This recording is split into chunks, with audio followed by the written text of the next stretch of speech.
Shivaprasad sir ಕಾರ್ಯಕ್ರಮದ ಕುರಿತು ಮಾತುಗಳನ್ನಾಡಬೇಕಾಗಿ ವಿನಂತಿಸಿಕೊಳ್ತಾ ಇದ್ದೇನೆ.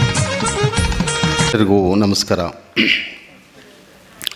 ಬೋಧವೃಕ್ಷ society for development Mysuru, Karnataka Janapada academy Bengaluru, ಸಮಾಜ ಕಾರ್ಯ ವಿಭಾಗ ಮೈಸೂರು ವಿಶ್ವವಿದ್ಯಾಲಯ ಮತ್ತು ಆಕಾಶವಾಣಿ ಮೈಸೂರು FM 106 ಇವರ ಸಂಯೋಜನೆಯಲ್ಲಿ ಪರಂಜ್ಯೋತಿ ಮಂಟೇಸ್ವಾಮಿ ಒಂದು ಮರುದರ್ಶನ ಅಂತಕ್ಕಂಥ ರಾಷ್ಟ್ರೀಯ ವಿಚಾರ ಸಂಕಿರಣವನ್ನು ಇವತ್ತು ಇಲ್ಲಿ ವ್ಯವಸ್ಥೆಗೊಳಿಸಿರ್ತಕ್ಕಂಥದ್ದು ಬಹಳ ಸಂತೋಷದ ವಿಚಾರ. ಯಾಕಂತ ಹೇಳಿದ್ರೆ ಈ ವೇದಿಕೆ ಮೇಲೆ ಗಣ್ಯರು ಹಾಸೀನರಾಗಿದ್ದಾರೆ.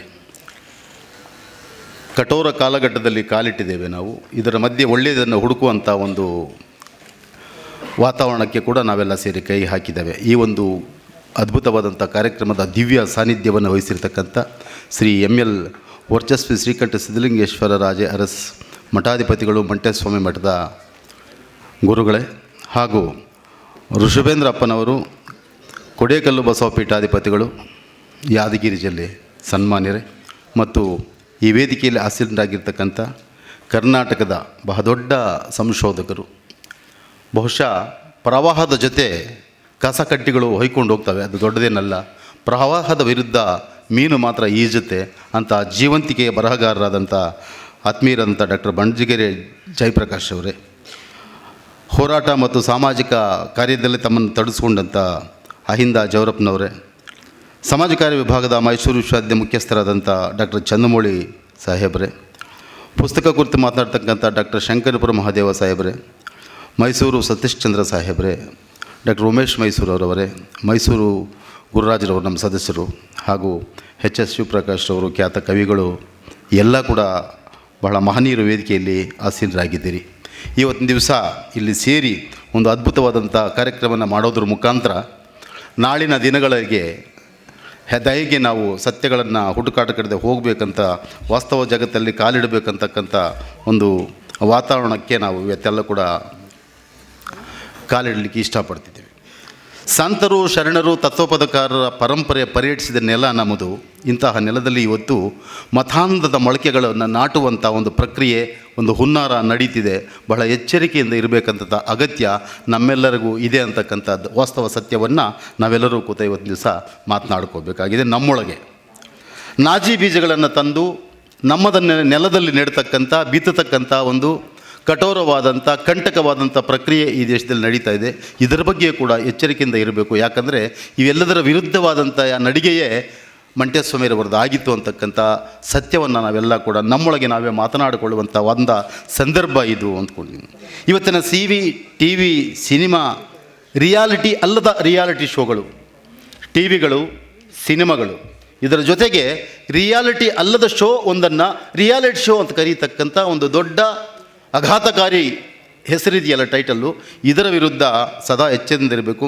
ಇಂಥ TV, ಸಿನಿಮಾ, ರಿಯಾಲಿಟಿ ಶೋಗಳ ಮತ್ತು ಪಟುಗಳು, ಕ್ರಿಕೆಟ್ ಆಟಗಾರರು, ವ್ಯಾಪಾರಿಗಳು ಈ ದೇಶಕ್ಕೆ ಇವತ್ತಿನ ಯುವಕರಿಗೆ ಆದರ್ಶ ಆಗ್ತಕ್ಕಂಥ ಒಂದು ದೊಡ್ಡ ಪ್ರಯಾಣ ನಡೀತಿದೆ. ಅದೇನಾದರೂ ಅವರ ಆದರ್ಶ ಆದರೆ ಮಂಟೇಸ್ವಾಮಿರವರು, ಕೈವಾರ ತಾತನೆಯವರು, ವೀರಬ್ರಹ್ಮಯ್ಯನವರು, ನಮ್ಮ ಶರಣ ಪರಂಪರೆ ಎಲ್ಲೂ ಹೋಗುತ್ತೆ ಅಂತಕ್ಕಂಥ ಒಂದು ದೊಡ್ಡ ಎಚ್ಚರಿಕೆಯನ್ನು ನಾವು ಇವತ್ತಿನ ದಿವಸ ನಮ್ಮೇಲೆ ನಾವೇ ಹಾಕ್ಕೋಬೇಕಾಗುತ್ತೆ. ಆತಂಕದಿಂದ ಅವುಗಳನ್ನೆಲ್ಲ ಕೂಡ ನೋಡಬೇಕಾಗುತ್ತೆ, ಆಲೋಚಿಸಬೇಕಾಗುತ್ತೆ. ಸಾಂಸ್ಕೃತಿಕ ಚಿಂತಕರ ತವರು ಮೈಸೂರು. ಇಂತಹ ತವರಲ್ಲೂ ಕೂಡ ಮತಾಂಧವಾದಂಥ ವಾತಾವರಣಗಳನ್ನು ಹುಟ್ಟು ಹಾಕ್ತಕ್ಕಂಥ ಒಂದು ಪ್ರಕ್ರಿಯೆ ಇದೆ. ಅದರ ಒಳಗಿನ ವಿವೇಕವನ್ನು ನಾವು ಅರ್ಥ ಮಾಡಿಕೊಳ್ಳೋದ್ರ ಕಡೆ ಹೋದಾಗ ಮಾತ್ರ ನಾವು ಮಂಟೇಸ್ವಾಮಿರವ್ರನ್ನ ಅರ್ಥ ಮಾಡಿಕೊಳ್ಳಿದ್ದೇವೆ ಅಂತಕ್ಕಂಥದ್ದನ್ನು ನಾವೆಲ್ಲ ಕೂಡ ಇವತ್ತಿನ ದಿವಸ ಒಂದು ಕ್ಷಣದ ಕಾಲ ಯೋಚನೆ ಮಾಡಬೇಕಾಗುತ್ತೆ. ಮಂಟೇಸ್ವಾಮಿರವರ ಪದ ಆಗ್ಬೋದು, ಕಾವ್ಯ ಆಗ್ಬೋದು, ಕಥೆ ಆಗ್ಬೋದು, ಆ ಪರಂಪರೆ ಇವತ್ತಿಗೆ ಅಗತ್ಯ. ಅದರ ಮರುದರ್ಶನ ನಾಳೆಗೆ ಭಾಳ ಮುಖ್ಯ ಅಂತಕ್ಕಂಥ ಸತ್ಯವನ್ನು ಚರ್ಚೆ ಮಾಡೋಕ್ಕೆ ನಾವೆಲ್ಲ ಸೇರಿಕೊಂಡಿದ್ದೀವಿ ಅಂತ ನಾನಂತೂ ಅಂದ್ಕೊಂಡಿದ್ದೀನಿ. ಹಾಗೆಯೇ ಮೌಲ್ಯಾಧಾರಿತವಾದಂಥ ಜೀವನ ಕ್ರಮಗಳನ್ನು, ಆ ಜೀವಂತಿಕೆಯನ್ನು ನಾಶ ಮಾಡಿ ಮಾರ್ಕೆಟಿಂಗ್ ಸಂಸ್ಕೃತಿಯನ್ನು ಬಿತ್ತತಕ್ಕಂಥದ್ದು, ಅದನ್ನು ಹಬ್ಬಿಸ್ತಕ್ಕಂಥದ್ದು ಇಲ್ಲಿನ ಸಂಸ್ಕೃತಿಯಾಗಿ ಹೊರಹೊಮ್ಮುತ್ತಿದೆ. ಅದೇನಾದರೂ ಮುಂದುವರೆದಿದ್ದಾದರೆ ಈ ದೇಶಕ್ಕೆ ಪ್ರಮಾದ ತಪ್ಪಿಲ್ಲ ಅಂತಕ್ಕಂಥದ್ದನ್ನು ಕೂಡ ನಾವು ಭಾಳ ಸೂಕ್ಷ್ಮವಾದಂಥ ಒಳಗಣ್ಣಿಂದ ನೋಡಬೇಕಾಗುತ್ತೆ. 5,000 ಕೋಟಿ ಕೊಟ್ಟು ಮದುವೆ ಮಾಡ್ತಕ್ಕಂಥ ದೇಶದಲ್ಲಿ ನಾವಿದ್ದೀವಿ ಈ ದಿವಸ. ನಾನು ಪ್ರತಿ ಸಭೆಯಲ್ಲೂ ಮಾತಾಡ್ತಾ ಇದ್ದೀನಿ. ಹರಸಲಿಕ್ಕೆ, ಆಶೀರ್ವಾದ ಮಾಡಲಿಕ್ಕೆ ಮದುವೆ ಮಾಡ್ತಿದ್ದಿದ್ದು ನಮ್ಮ ಸಂಪ್ರದಾಯ. ಆದರೆ ಕರೆಸಲಿಕ್ಕೆ ತೋರಿಸ್ಕೊಳ್ಳಿಕ್ಕೆ ಮದುವೆ ಮಾಡ್ತಕ್ಕಂಥದ್ದು ಇದೆಯಲ್ಲ, ಇದು ಜೀವ ವಿರೋಧಿ ಮದುವೆ. ಇಂತಹ ಮದುವೆ ಮಾಡಿರ್ತಕ್ಕಂಥ ಈ ನೆಲ ಯಾವ ಕಡೆ ಹೋಗ್ತಿದೆ, ನಮ್ಮ ಆಲೋಚನಾ ವಿಧಾನಗಳು, ನಮ್ಮ ವಿವೇಕ ಹೇಗೆ ಎತ್ತ ಅಂತಕ್ಕಂಥ ಯಕ್ಷ ಪ್ರಶ್ನೆಯನ್ನು ನಾವೆಲ್ಲರೂ ಕೂಡ ನಮ್ಮೊಳಗೆ ಹಾಕ್ಕೋಬೇಕಂತ ಅನಿವಾರ್ಯ ಇದೆ ಅಂತಕ್ಕಂಥದ್ದನ್ನು ನಾವೆಲ್ಲ ಕೂಡ ಯೋಚನೆ ಮಾಡಿದ್ವಿ. ಸ್ನೇಹಿತರೆ, ಒಂದು ಸುಳ್ಳನ್ನು ಹೇಳಲಿಕ್ಕೆ ನಾಲಿಗೆ ಮಾತ್ರ ಸಾಕು. ಸುಳ್ಳನ್ನು ಹೇಳಲಿಕ್ಕೆ ನಾಲಿಗೆ ಇದ್ದರೆ ಸಾಕು, ಸತ್ಯವನ್ನು ಹೇಳಲಿಕ್ಕೆ ಹೃದಯವಂತಿಕೆ ಬೇಕು. ಅಂತಹ ಹೃದಯವಂತಿಕೆ ವಿಶಾಲವಾಗಿ ಬೆಳೆಸ್ಕೊಳ್ಬೇಕಂತ ಒಂದು ಪ್ರಕ್ರಿಯೆ ನಮ್ಮಲ್ಲಿ ಪ್ರಾರಂಭ ಆಗುತ್ತೆ. ನಾಶಕ್ಕೆ ನಾಂದಿ ಹಾಡ್ತಕ್ಕಂಥ ವೇಗದಲ್ಲಿ ಸಮಾಜ ನಡೀತಾ ಇದೆ.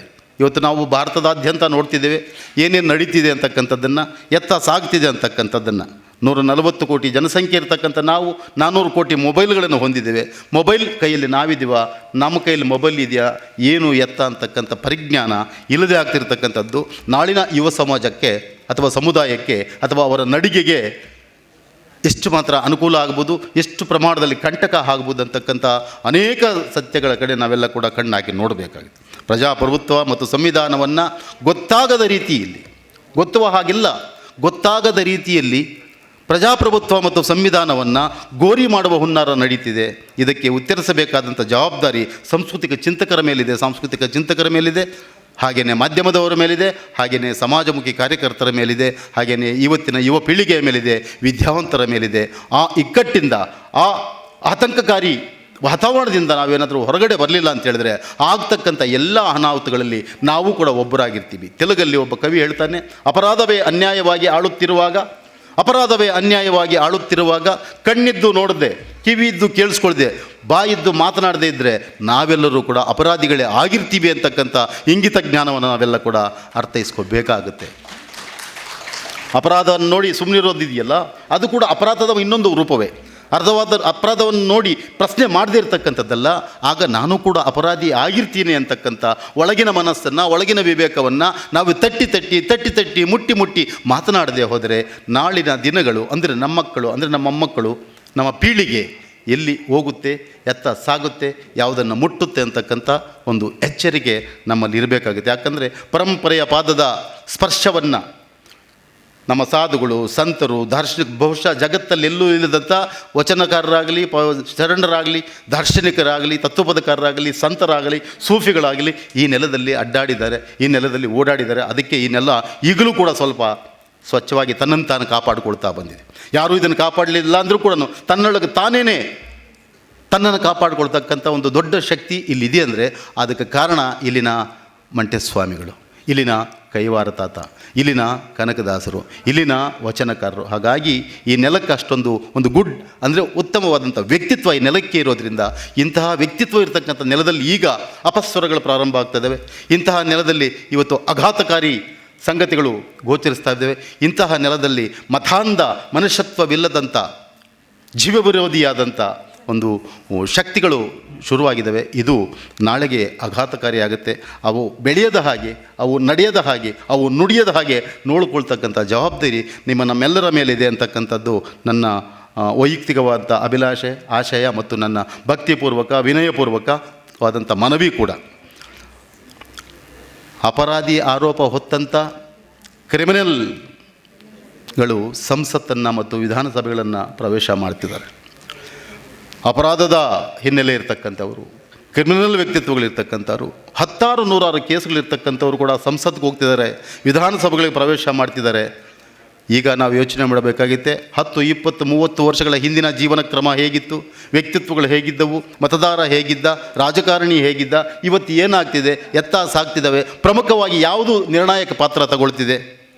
ಹಣವೇ ಎಲ್ಲಕ್ಕೂ ನಿರ್ಣಾಯಕವಾಗಿಬಿಟ್ರೆ ಗುಣ ಗೌಣವಾಗುತ್ತೆ. ಗುಣ ಗೌಣವಾದರೆ ವ್ಯಕ್ತಿತ್ವ ಸತ್ತೋಗುತ್ತೆ. ವ್ಯಕ್ತಿತ್ವ ಸತ್ತೋದರೆ ಅದೇ ಸ್ಥಾನದಲ್ಲಿ ಸಮಾಜವು ಕೂಡ ಮಕ್ಕಾಡೆ ಮಲಗಿಬಿಡುತ್ತೆ ಅಂತಕ್ಕಂಥ ಸತ್ಯವನ್ನು ನಾವೆಲ್ಲ ಕೂಡ ಇವತ್ತು ನೋಡ್ಕೋಬೇಕಾದಂಥ ಯೋಚನೆ ಮಾಡಬೇಕಂತ ಸ್ಥಿತಿಯಲ್ಲಿದೆ. ರಾಜಕಾರಣಕ್ಕೆ ಹಣನೇ ಮಾನದಂಡ ಆಗಿಬಿಟ್ರೆ ನಾಳೆ ಕಾರ್ಪೊರೇಟ್ಗಳ ಕೈಯಲ್ಲಿ ಈ ದೇಶ ಸಿಕ್ಕಾಕೊಂಡ್ಬಿಡ್ತದೆ.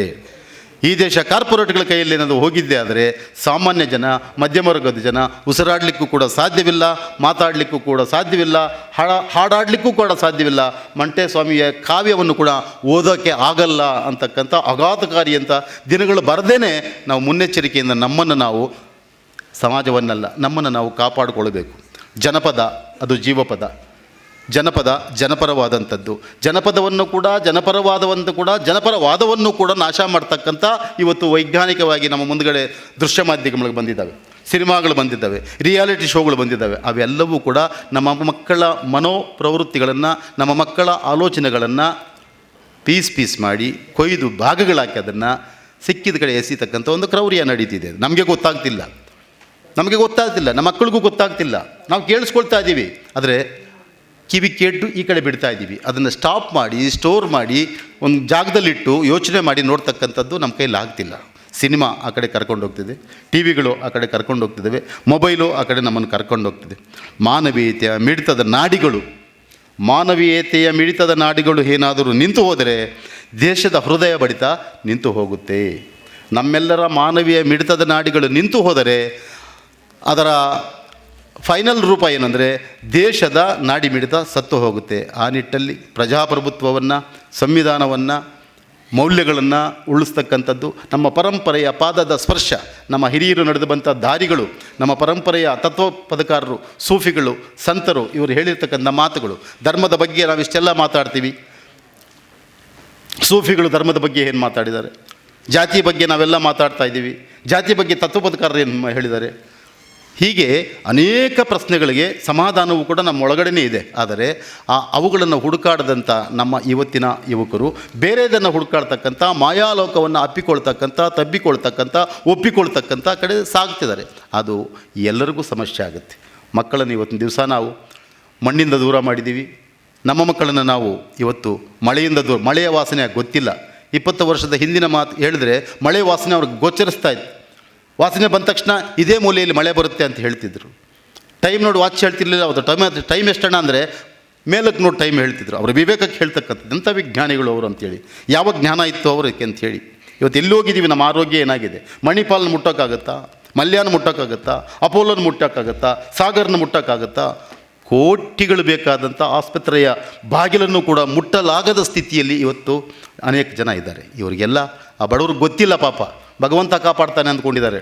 ಆದರೆ ಹಣವಂತ ಅಪೋಲೋದಲ್ಲಿ ಉಳ್ಕೊಂಡ್ಬಿಡ್ತಾನೆ, ಹಣವಂತ ಮಲ್ಯದಲ್ಲಿ ಉಳ್ಕೊಂಡ್ಬಿಡ್ತಾನೆ, ಹಣವಂತ ಮಣಿಪಾಲಲ್ಲಿ ಉಳ್ಕೊಂಡ್ಬಿಡ್ತಾನೆ. ಏನೂ ಇಲ್ಲದವ ಭಗವಂತನ ನಂಬಿಕೊಂಡು ಇಲ್ಲೇ ಹೆಣವಾಗಿ ಬಿದ್ದು ಬಿಡ್ತಾನೆ. ಈ ಎಲ್ಲಕ್ಕೂ ಉತ್ತರವನ್ನು ಹುಡುಕಬೇಕಂಥದ್ದು, ಈ ಎಲ್ಲಕ್ಕೂ ಸಮಾಧಾನಗಳನ್ನು ತರ್ತಕ್ಕಂಥ ಜವಾಬ್ದಾರಿ ಕೂಡ ಈ ದೇಶದ ಜನತೆ ಮೇಲೆ ಇದೆ. ನಾವೇನು ನೋಡಿದ್ವಿ, ಬದುಕು ಅಂತ ಹೇಳಿದ್ರೆ ನಾನು, ನನ್ನ ಹೆಂಡತಿ, ನನ್ನ ಮಕ್ಕಳು, ನಮ್ಮ ಬಂಧು, ನನ್ನ ಬಳಗ, ನನ್ನ ಮನೆಗೆ 1 ಲಕ್ಷ 1.5 ಲಕ್ಷದ ಬಾಗಿಲು ಇಟ್ಬಿಟ್ಟು ನೆಂಟರಿಗೆ ಹೇಳ್ಬಿಟ್ರೆ ಸಾಕು. ನನ್ನ ಮನೆ ಬಾಗಿಲಲ್ಲ, ಊರಿ ಬಾಗಿಲು ಮುಖ್ಯ. ಪರಂಪರೆ ಜನ ಅವ್ರ ಬಾಗಿಲಿಗೆ ಅವ್ರ ಗಮನನೇ ಹರಿಸ್ತಿರ್ಲಿಲ್ಲ, ಊರಿ ಬಾಗಿಲ ಕಡೆ ಗಮನ ಹರಿಸೋರು. ಊರ ಬಾಗಿಲಂದರೆ ಭಾಳ ಗೌರವ ಇತ್ತು. ಊರ ಬಾಗಿಲನ್ನು ಮರೆತಿರ್ತಕ್ಕಂಥದ್ದು ನಾವೆಲ್ಲ ಕೂಡ. ಹಾಗಾಗಿ ಊರನ್ನು, ತೇರನ್ನು, ಕುಂಟೆಯನ್ನು, ಕೆರೆಯನ್ನು, ಕಣಿವೆಯನ್ನು, ಕಾಲುವೆಯನ್ನು, ಹರಿಯುವ ನದಿಯನ್ನು ಎಲ್ಲವನ್ನೂ ಮರೆತಿರ್ತಕ್ಕಂಥ ನಾವು, ಎಲ್ಲವನ್ನೂ ಮಕ್ಕಳಿಂದ ದೂರ ಇಟ್ಟಿರ್ತಕ್ಕಂಥ ನಾವು ನಮ್ಮ ಮಕ್ಕಳನ್ನು ಶೋಕೇಸಲ್ಲಿಟ್ಟು ಬೆಳೆಸ್ತಾ ಇದ್ದೀವಿ. ಅವರು ಯಾವ ಕಡೆ ಸಾಗ್ತಾರೆ? ಕಿಲೋಮೀಟರ್ ಕೊದ್ದಿ ನಡ್ಕೊಂಡೋಗಿ ಈ ಕಲ್ತ್ಕೊಂಡು ಬಂದಂಥ ಕಾಲ ಒಂದಿತ್ತು. ಇವತ್ತು 1 ಕ್ವಿಂಟಲ್ ಬ್ಯಾಗ್ ಹಾಕ್ತೀವಿ ಮಕ್ಕಳ ಮೇಲೆ. 1 ಕ್ವಿಂಟಲ್ ಬ್ಯಾಗ್, ಬಾಗಿರ್ತಾನೆ ಅವನು ಬಾಗಿತಾನೆ ಇಲ್ಲ. ನಮ್ಗೆ ಆ ಥರದ್ದು ಅನಿಸೋದೇ ಇಲ್ಲ, ಏನೂ ಅನಿಸಲ್ಲ ನಮಗೆ. ಅಂದರೆ ನಮ್ಮ ಆಸೆಗಳು ಹೆಂಗಿದಾವಂದರೆ, ಇವನು ಡಾಕ್ಟರ್ ಆಗಬೇಕು, ಅವನು ಇಂಜಿನಿಯರ್ ಆಗಬೇಕು, ಅವನು DC ಆಗಲಿ, ಮೊದಲು ಮನುಷ್ಯನಾಗಲಿ ಅಂತಕ್ಕಂಥದ್ದನ್ನು ಹೇಳೇ ಮುಂದಕ್ಕೆ ಬೆಳೆಸಬೇಕು. ನೀನು ಡಾಕ್ಟರ್ ಆಗಬೇಕು, ನಾನು ಆಗಬೇಡ ಅಂತ ಹೇಳ್ತೀನಿ.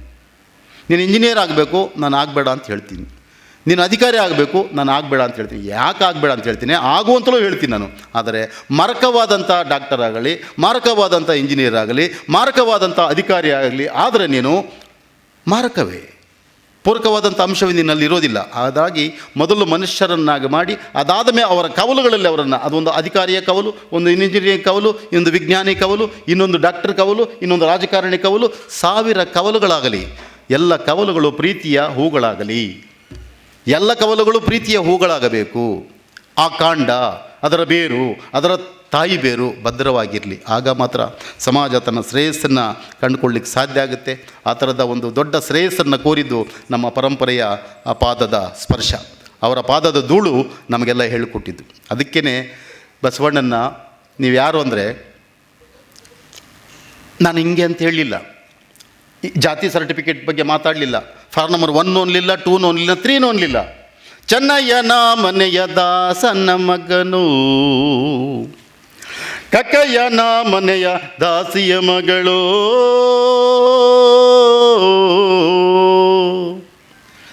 ಚೆನ್ನಯ್ಯನ ಮನೆಯ ದಾಸನ ಮಗನು, ಕಕ್ಕಯ್ಯನ ಮನೆಯ ದಾಸಿಯ ಮಗಳು, ಇಬ್ಬರು ಹೊಲದಲ್ಲಿ ಬೆರನಿಗೆ ಹೋಗಿ ಸಂಗವ ಮಾಡಿದರು, ಇವಾರಿ ಬರಿಗುಟ್ಟಿದ ಮಗ ನಾನು, ಕೂಡಲ ಸಂಗಮ ದೇವಯ್ಯ, ಕೂಡಲ ಸಂಗಮ ದೇವಯ್ಯ ಅಂದ.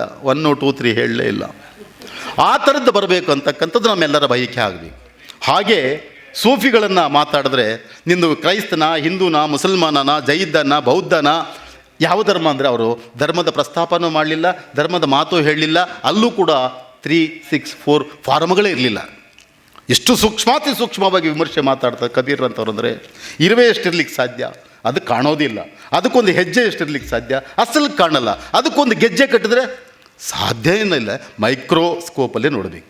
ಅಂಥ ಸೂಕ್ಷ್ಮಾತಿ ಸೂಕ್ಷ್ಮ ವಿಚಾರವನ್ನು ಸೂಫಿ ಹೇಳ್ತಾರೆ. ಇರುವೆಯ ಹೆಜ್ಜೆಯ ಗೆಜ್ಜೆ ಸಪ್ಪಳವನ್ನು, ಇರುವೆಯ ಹೆಜ್ಜೆಯ ಗೆಜ್ಜೆ ಸಪ್ಪಳ ಎಟ್ಕತ್ತ ಅದು ಯೋಚನೆ ಮಾಡೋಕ್ಕೆ. ಇರುವೆಯ ಹೆಜ್ಜೆಯ ಗೆಜ್ಜೆ ಸಪ್ಪಳವನ್ನ ಸರ್ವೇಶ್ವರ ತಾನು ಕೇಳುತ್ತಾನ, ಕೇಳುತ್ತಾನ. ಮಣ್ಣು ಇಟಿಕೆ ಬೆರೆಸಿ ಮಂದಿರ ಮಸೀದಿ ಕಟ್ಟಿ, ಮಣ್ಣು ಇಟಿಕೆ ಬೆರೆಸಿ ಮಂದಿರ ಮಸೀದಿ ಕಟ್ಟಿ, ಮೇಲೆ ಹತ್ತಿದ ಮುಲ್ಲ ಕೂಗುತ್ತಾನಲ್ಲ, ಜೋರಾಗಿ ಕೂಗುತ್ತಾನಲ್ಲ.